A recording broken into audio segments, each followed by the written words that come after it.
मुख्यमंत्री का जब गृह जिला का मामला हो तो थोड़ा सा ध्यान जाना लाजमी है, लेकिन साथ साथ यह भी जानना चाहिए कि जब मुख्यमंत्री के गृह जिला में ये चीज़ हो रही है तो बाकी अन्य जिलों में क्या हो रहा होगा और कैसा सुशासन का राज है, इसे समझा जा सकता है।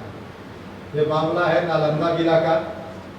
नालंदा जिला में जिला शिक्षा एवं प्रशिक्षण संस्थान, जिसको हम शॉर्ट में डाइट कहते हैं, district institute of educational training, यह संस्थान में वहाँ पर एक वार्डन भी होते हैं, बल्कि 2 वार्डन होते हैं, एक पुरुष वार्डन है, एक महिला वार्डन। उसके ऊपर प्राचार्य होते हैं, लेकिन प्राचार्य के पद अभी एक्टिंग प्राचार्य के रूप में फरहत जहाँ जी काम कर रहे हैं 2020 से, और वार्डन के रूप में बिहार शिक्षा सेवा के राहुल कुमार जी काम कर रहे हैं। बड़ा गंदा आदत है लोग। लेकिन महिला छात्रावास के जो वार्डन थी अर्चना यादव जी, उस छात्रावास में रहती नहीं है। मतलब उनके बदले जो पुरुष छात्रावास के वार्डन हैं राहुल जी, वही काम देखते हैं और इस तरह से काम चल रहा है। आज से 2 साल पहले यानी 2020 में ये लोग पदाधिकारी के रूप में वहाँ आए थे। उसके बाद 2022 में वहाँ पर डीएलएड कर रही छात्राओं के साथ यौन उत्पीड़न हुआ था, जिसकी शिकायत वहाँ प्राचार्य से लेकर के वार्डन तक हुआ। उससे भी बात नहीं बनी तो यह नूरसराय में है, यह जो जिला का जो संस्थान है प्रशिक्षण संस्थान नूरसराय में स्थित है। नूरसराय थाना में भी गई, लेकिन आप समझ सकते हैं कि महिलाओं को थोड़ा सा लोक लाज के चलते इस बात को शादी ब्याह नहीं हुई थी तो इसको दबा दिया गया और उन लोगों ने भी इसको बहुत ओपन नहीं किया। यह मामला जो भी मैं चर्चा कर रहा हूँ 19 मई 2025 का, वहाँ पर 8 लोगों ने रिपोर्ट दर्ज कराया बजाबता प्राचार्य के यहाँ और वार्डन की शिकायत किया, लेकिन कोई कार्रवाई इस पर नहीं हुई। फिर पुनः 20 मई को 2025 को फिर 4 कर्मचारियों ने रिपोर्ट कराई। उस 4 कर्मचारी में सुरक्षा गार्ड है, कंप्यूटर ऑपरेटर है, पेंटर है, खाना बनाने वाले मेस में जो काम करने वाले लोग हैं, इन सब लोगों ने शिकायत लिखित दर्ज कराया प्रभारी प्राचार्य के यहाँ, फिर भी कुछ नहीं हुई। उसके बाद ये मामला को कुछ सामाजिक स्तर पर, क्योंकि ये जिनके साथ उत्पीड़न की घटनाएं हुई ये दलित और अति पिछड़ा वर्ग के थे।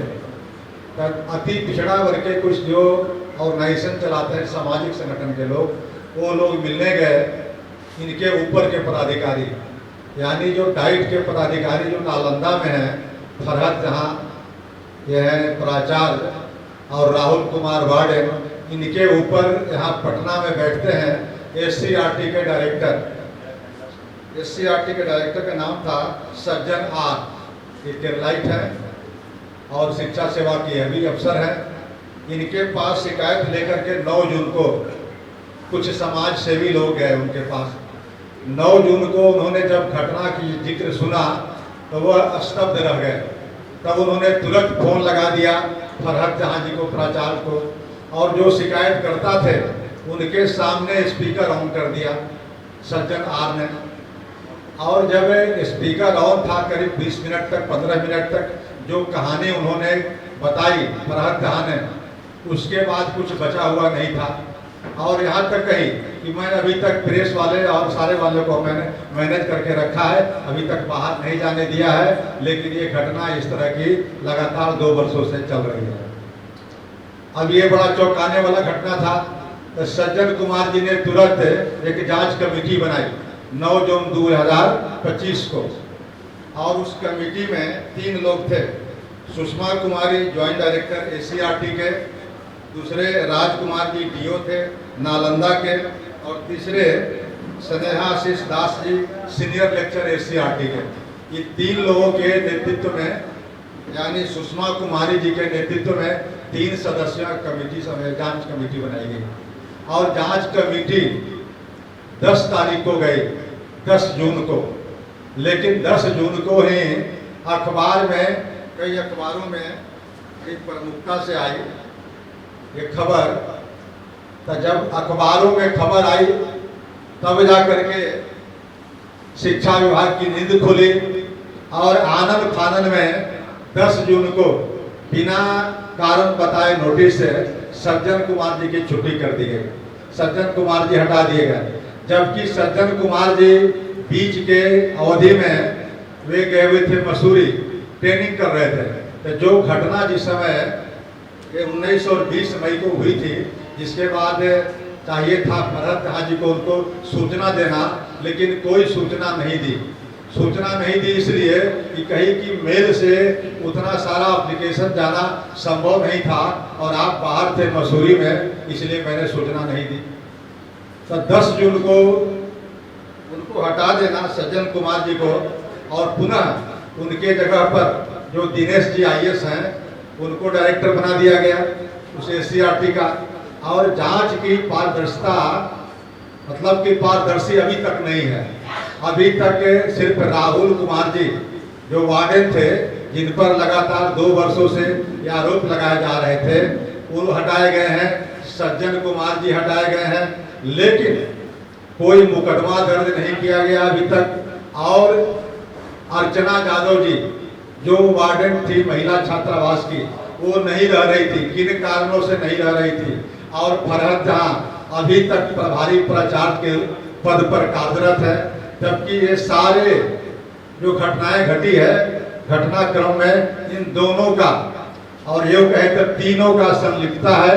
बावजूद इसके अभी तक के कोई कठोर कार्रवाई नहीं किया जाना, मुकदमे दर्ज नहीं किया जाना और सरकार के लेवल पर इसको लिपापोती करना कहीं न कहीं दर्शाता है कि मुजफ्फरपुर जो शेल्टर होम कांड हुआ था, उससे भी ये घटना विकराल है कि इतने लोग, हो सकता है कि और लोग भी पीड़ित होंगे, लेकिन सामने नहीं आए।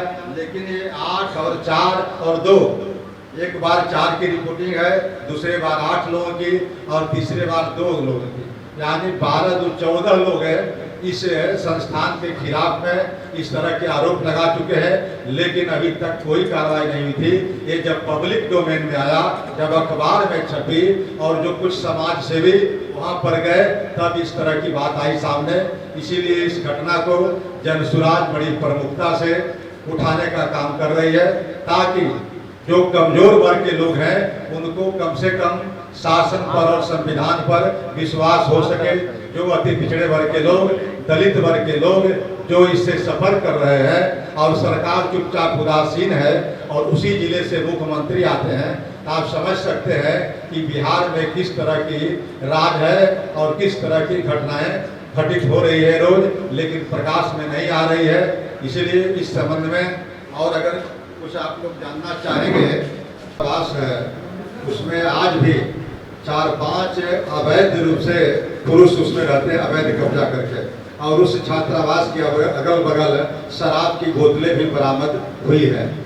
दूसरी बात कि वह 2020 और 21 में एक मामला आया, जब ये फरहत जहाँ जी वहाँ के एडमिशन प्रभारी थी, तो वहाँ के EBC के लड़कियों के साथ एडमिशन लेने में काफ़ी लापरवाही की थी और लगभग 7 छात्र जो थे EBC के, वे एडमिशन लेने से वंचित रह गए थे, उनकी हकमारी हुई थी। लेकिन बावजूद इसके आज तक कोई कार्रवाई 2021 के बाद नहीं हुई। इस तरह की कई घोर अनियमितताओं का वहाँ अंबार है। अगर अब आप लोग की तरफ से कोई इस संबंध में 4-5 कौन से छात्रावास है, किसके बारे में आपको 4-5 कौन सा ऐसा छात्रावास के बारे में आप नाम उठा रहे हैं? ये महिला का डाइट का जो छात्रावास है, महिला प्रशिक्षण जो है, वहाँ पर 2 छात्रावास, पुरुष का अलग चलते हैं, महिला का अलग। महिला छात्रावास में जो वार्डन है वहाँ अर्चना यादव जी हैं, लेकिन वहाँ रहती नहीं है। उसके बदले राहुल जी जो पुरुष से छात्रावास के वार्डन है वो रहते हैं। लेकिन महिला छात्रावास अवैध रूप से 4-5 लोग पुरुष कब्जा किए हुए हैं, यह एक चिंता का विषय है और बहुत ही। और वहाँ पर पुरुष लोग इसलिए कब्जा किए हुए कि रात आए दिन कभी न कभी वहाँ रंगरेलियाँ होती है और इसी का नतीजा है कि शराब की बोतलें वहाँ पर आसपास में बरामद किया गया है। क्या इसकी जानकारी वहाँ के जिला प्रशासन को है? यहाँ से तो जो समाज सेवी लोग हैं वो लोग तो शिक्षा मंत्री से लेकर के जितने कंसर्न ऑफिसर हैं सबको दी गई और अब तो बजाबता जांच कमेटी बन गई। लेकिन जांच कमेटी क्या कर रही है? 9 जून की जांच कमेटी बनी और 10 जून के जिसने जांच कमेटी बनाई उसी को हटा दिया गया बिना सो कुछ पूछे हुए। कहने का मतलब है कि पूरे मामले को लीपा पोती करने की साजिश चल रही है। जो लोग संलिप्त नहीं है उनको पर कार्रवाई हो जा रही है, उनको हटा दिया जा रहा है और जो लोग संलिप्त है उनको बचाने की साजिश चल रही है।